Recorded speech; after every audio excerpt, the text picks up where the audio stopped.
以前我哋入行嗰時做呢啲嘢有10幾間，而家冇啊！而家一班都冇啊！其實你1-2年前都諗住都唔準退休啊！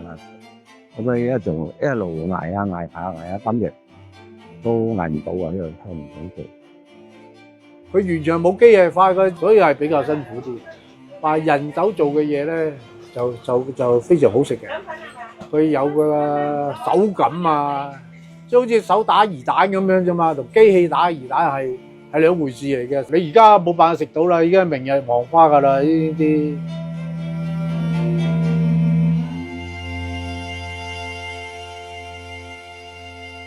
咁我哋今日咧就嚟到火炭，因為咧我哋尋日收到個消息咧，就有40年歷史嘅信香園餅家咧將會結業。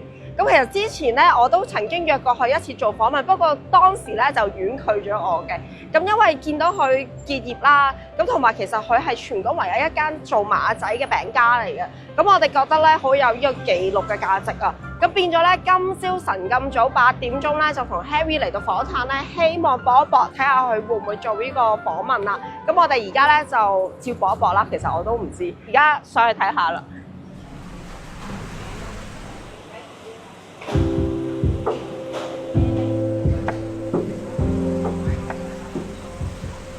而家好唔得，但我幾點等你方便啊？即係唔做啦，退休始終一日啦。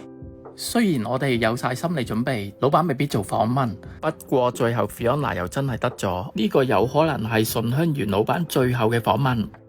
我哋做埋呢個下個禮拜啊，即係中秋前，都係12、13號到啦，12、13號到開始要唔做啦。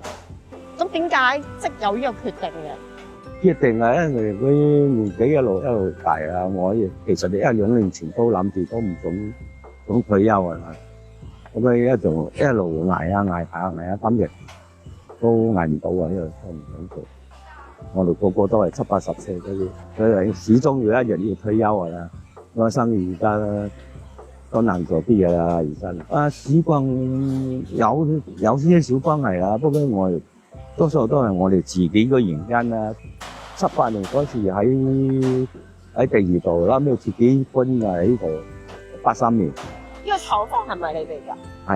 係可能唔捨得㗎，有幾十年。因為街坊嗰啲人又買餅都話頂住啊，唔好唔做啊。嗰啲客戶都係啊，有頂住啊。如果即係我哋唔做，即係咪餅賣啊？香港而家仲我哋呢度一間嘅山寨，我冇辦法啊！而家佢想餅做，個個都唔敢做，個個都問我：如果你唔做，去邊度做啊？我冇喎，大陸嚟咯。香港本身就冇喎。會唔會有啲你哋批發嘅鋪頭，我可以有機會可以去揾下嗰啲，睇下仲有冇馬仔啊？冇馬仔啦，肯定而家市民一啲都冇啦。馬仔已經係1-2個月前已經係停咗啦，冇啊！點解唔做到最後嘅馬仔？馬仔嗰師傅出去幫手做月餅。嗰啲鯉魚係啊，鯉魚嚟㗎。嗰啲細隻啲嘅豬仔嚟㗎。過咗呢個中秋啦，冇人買㗎啦。1年都係一度嘅啫。香港呢家淨係呢間㗎啦，依家都差唔多收皮㗎啦。做到依家捱到依家，呢啲冇咩人喺後生啊入行啊嘛。咁而家咧，佢就包緊呢個花生餅啦。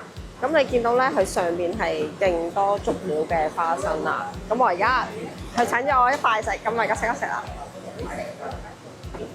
好好食，我覺得呢個係一個新鮮嘅味道嚟㗎。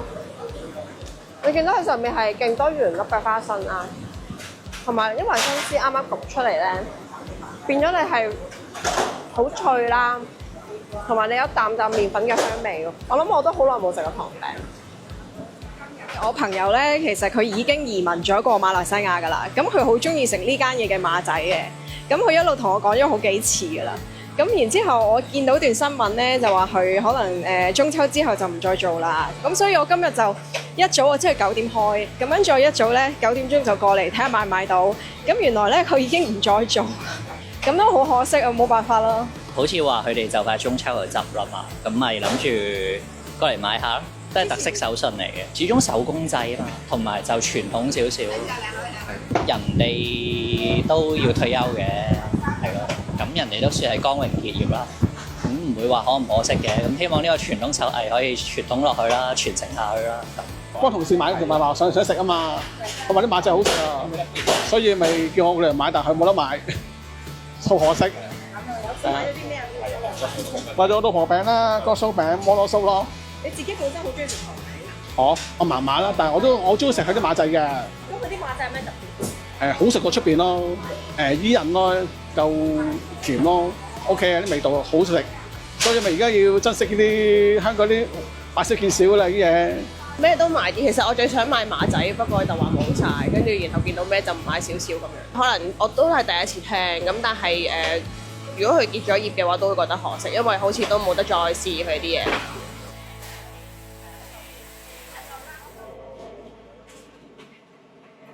咁頭先信香園嘅老闆馬生咧就介紹咗一間佢經常供貨嘅鋪頭俾我哋喎。咁我哋而家咧就嚟到觀塘瑞和街。咁聽聞咧呢間已經合作咗40幾年㗎啦。咁我哋而家去揾老闆啦。呢間鋪係我爸爸㗎嘛，家父就已經同佢合作㗎啦。信香園嗰時候最初期就喺麗港城嗰度西草灣嗰時木屋區嗰時起家㗎嘛。所以後來賺到錢咧，就改咗去沙田買咗廠房去沙田嗰度做咯。咁啊，合作到而家都有超過40幾年啦。佢做出嘅糖餅，我哋咪賣佢啲糖餅咯。佢做咩，我哋賣咩咯。嗰時真係只要信香園嘅，以前真係佢好大堆頭㗎，好多啊！佢有好多品種嘅，淨係江蘇餅有4、5種㗎。而家少咗，因為佢有啲咧分門別類嘅師傅咧冇做咧，第二個師傅佢做唔出嘅話咧，佢就縮咗皮咯。因為我見你哋之前即係都係用馬仔嚟，以前一餅餅啊，係啊，嗰時擺喺嗰度啊，非常好賣，排隊買㗎。佔你哋生意額幾多啊？之前佔我成半㗎，因為好影響到你哋生意咯，冇咗呢個馬仔。都冇辦法㗎。咁你都要生存，都要繼續做㗎。呢個都係另外一個深水埗嘅餅家嘅馬仔啊。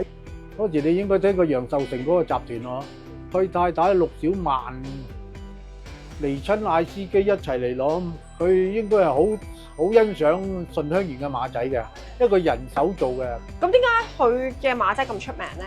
麥芽人手打造啊嘛，所以佢炒嗰啲麥芽咧，嗰啲馬仔咧，佢有麥芽絲嘅，所以佢同機械式嘅生產嘅麥芽唔同啊嘛。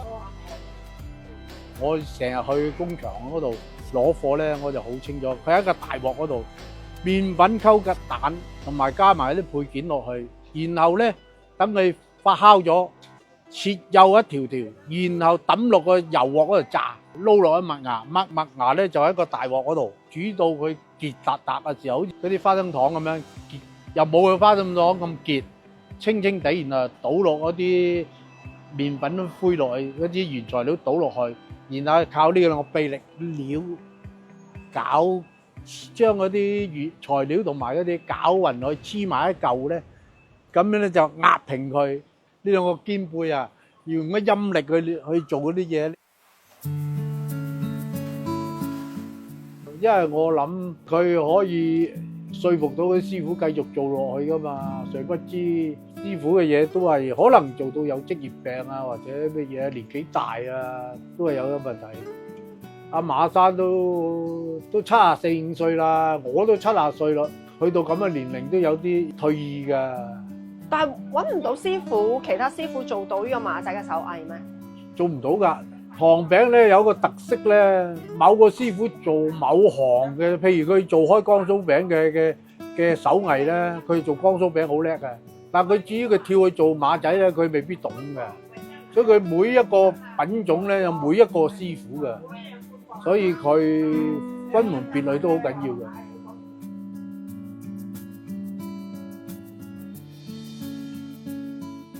唔單止啲係中國嘅嘢咧，中國傳統嘅嘢咧，好多嘢都追唔上潮流，追唔上，即係你係乜嘢都係打廣告包裝，佢唔會話，我打靚個包裝，揾專人設計個餅盒，佢啲月餅盒都好求其㗎。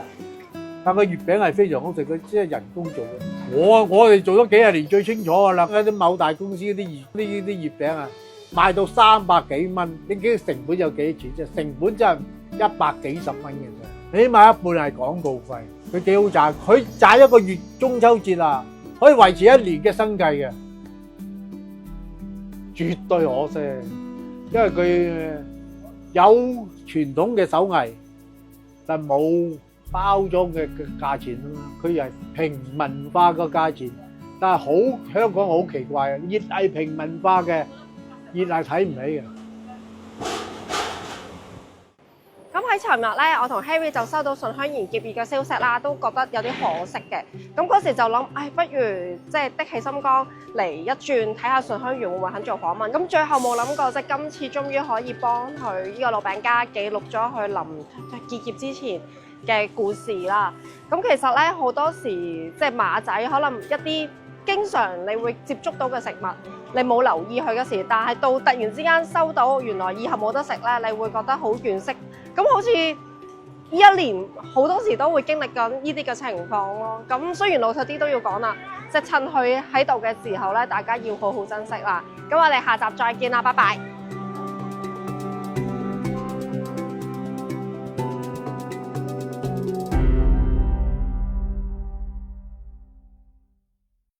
多謝你睇米子啊！記得 comment、share 同埋 like 我哋嘅片，仲要撳埋個鐘仔添啊！